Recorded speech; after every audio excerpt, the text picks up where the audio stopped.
Is Israel preparing for a new offensive in Gaza? And if so, is the painfully agreed upon ceasefire that came into effect 4 months back at risk of falling apart once again? Is this just Israeli Prime Minister Netanyahu's pretext for more war because at home his support is collapsing?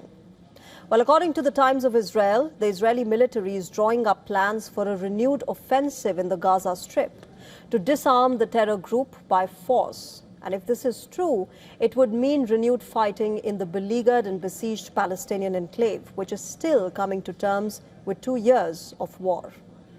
You see, the U.S. brokered ceasefire plan reached in October foresees the demilitarization of Gaza, including the disarmament of Hamas, along with a gradual withdrawal of Israeli forces from the Strip. However, implementation of the plan has remained unclear, with Israeli officials increasingly believing that stripping Hamas of its weapons will be impossible without the Israel Defense Forces taking any action. Should the hostilities renew, fighting is liable to be more intense and more widespread than previous rounds, as Israeli forces will no longer be constrained by the presence of hostages on Gazan soil.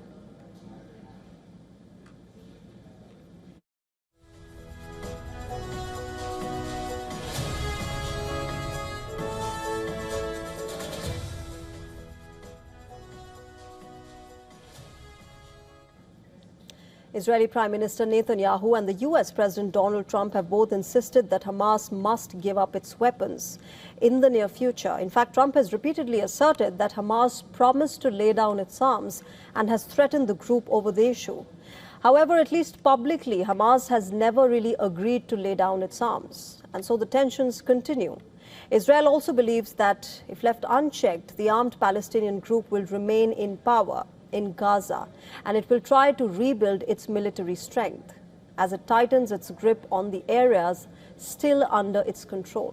This month, remember, the Israeli military has claimed that since the start of the ceasefire, Hamas has violated the ceasefire agreement and focused its efforts on restoring its military capabilities. Earlier, a senior Israeli security official has claimed that it was looking increasingly likely that the IDF would have to act militarily against Hamas in order to disarm it, as the Israeli military believes that this group will not lay down their arms of its own accord. According to the Times of Israel, in the recent weeks, the IDF's Southern Command has been building plans for a series of potential operations in the Gaza Strip.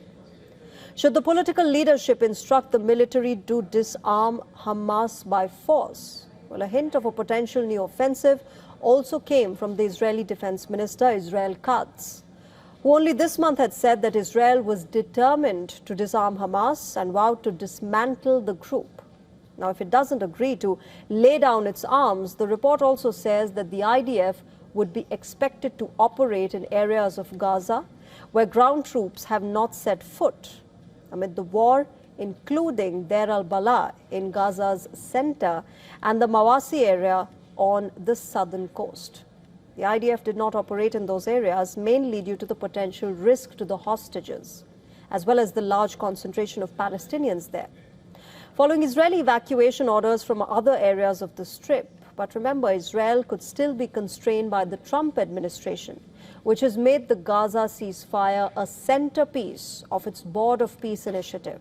And so, any renewal of large-scale fighting could upend Trump's Gaza plan and threaten the support of its international backers.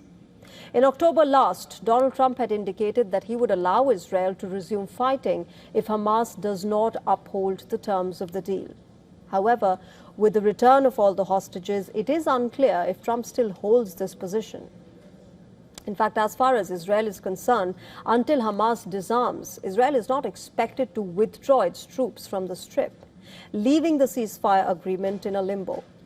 Israeli troops currently, remember, hold 53% of the Strip, with most of the approximately 2 million Gazans in the remaining 47% of the enclave under ostensible Hamas control.